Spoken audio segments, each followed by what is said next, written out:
Il est temps de nous pencher sur le trend des marchés. Les bourses européennes ont clôturé cette première séance de la semaine sur une note négative, les investisseurs se montrant plus prudents face au risque d'embrasement du Golfe après le nouvel ultimatum américain. Cette inquiétude a éclipsé des indicateurs d'activité meilleurs que prévus en mars dans la zone euro. Sur Euronext Bruxelles, Sofina a repris quelques couleurs alors que le titre est sous pression depuis plusieurs semaines. Biotalis a bondi après l'annonce de l'avancement de son partenariat avec Syngenta pour le développement d'un bioinsecticide. Lotus Bakeries a par contre marqué le pas.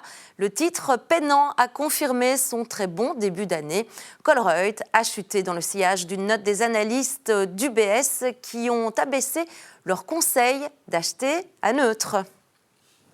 L'actualité du jour, outre bien sûr la géopolitique qu'on a beaucoup évoquée dans ce journal, cette crise au Moyen-Orient, eh bien c'est à la fois la publication du géant sud-coréen Samsung Electronics qui a sorti des résultats extraordinaires et le contre-coup d'ASML. On analyse tout ça, si vous le voulez bien, tout de suite avec notre expert Olivier Colsoul. Bonsoir Olivier. Bonsoir. On va peut-être commencer par Samsung. Oui, donc qui vient de sortir des résultats trimestriels vraiment spectaculaires, puisque le résultat bondit de x8, ce qui est largement supérieur aux attentes. Et ça, c'est tiré bien sûr par la demande de puces mémoire liée à l'intelligence artificielle.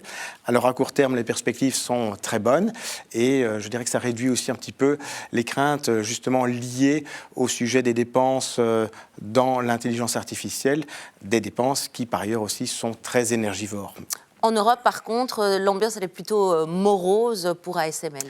Oui, donc le titre a baissé suite à l'annonce d'un avant-projet devant le Congrès américain visant à accentuer les restrictions des exportations de matériel de fabrication de puces vers la Chine. Sont visées les entreprises néerlandaises et japonaises en vue de les aligner par rapport aux contraintes qui sont imposées aux entreprises américaines.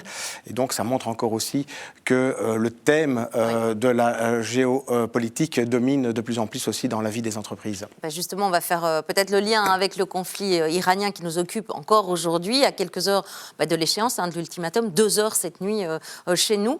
Les marchés restent assez calmes. Est-ce que c'est surprenant ?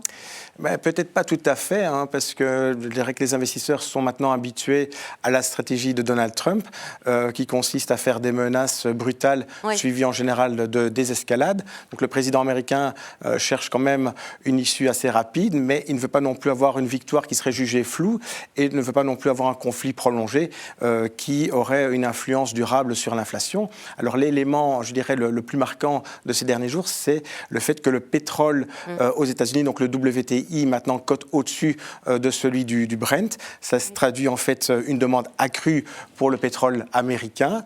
Ça signifie aussi la montée en puissance des États-Unis comme fournisseur mondial marginal, et ça, c'est parfaitement en ligne avec la rhétorique « Buy American Oil ». Oui, tout à fait. En revanche, le prix moyen national de l'essence à la pompe a dépassé un seuil qu'on peut qualifier de psychologique de $4 le gallon.